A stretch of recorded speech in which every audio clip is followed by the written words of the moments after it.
honoured to be here, so thank you so much for inviting me, and a warm welcome to the friends and families of Talha, Ahsan and Babar Ahmad, and my congratulations to them for all of their fantastic work and all of the inspiring work that all of you are doing to keep their cause high on the political agenda.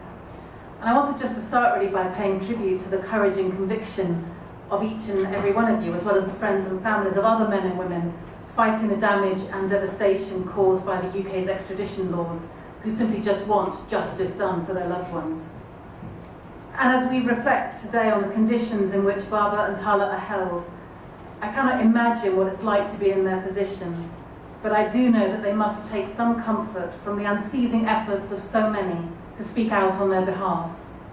I also think it's important to remember that they were held in this country for several years without charge and without trial in a maximum security prison. And during that time they experienced horrific physical, sexual and religious abuse at the hands of the arresting police officers.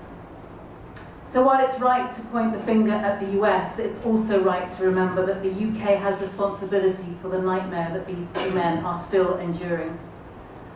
At a meeting in Parliament almost a year ago, I argued that it would not be in the public interest for anyone to be extradited to the US from the UK until the urgent legislation called for by Parliament more than 6 months earlier had been passed.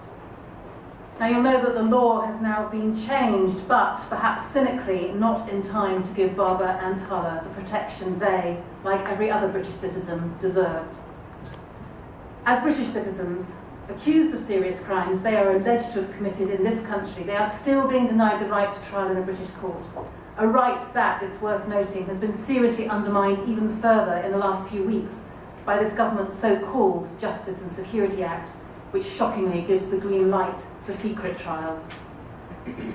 As British citizens, they are still subjected to the most appalling of human rights violations.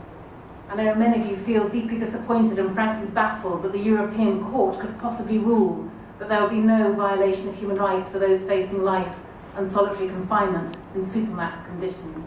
I challenge those people at the European Court who made that decision to stand by it, having watched the worst of the worst. Now, others here are going to speak about that film in detail, so I just want to say one thing. It is wrong for any British citizen to be extradited into conditions that are demonstrably cruel and degrading, conditions that constitute torture.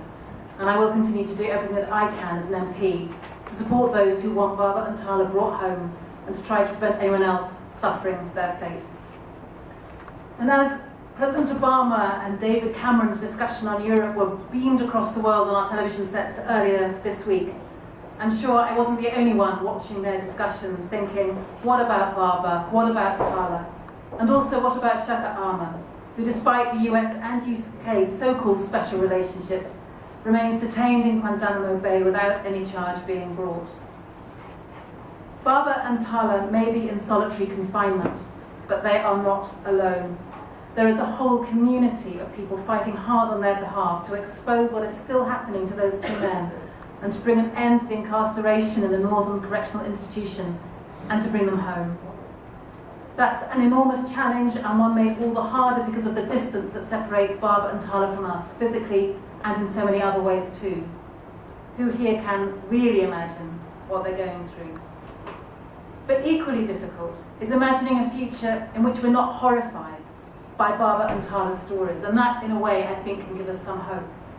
The overwhelming public response to their treatment is a source, I think, of hope as well. The film we're about to see is bleak, disturbing, and painful to watch. But we owe it to Talha and Babar to look to a different future, to find hope in the most unlikely of places, and to ensure that their struggle for justice succeeds.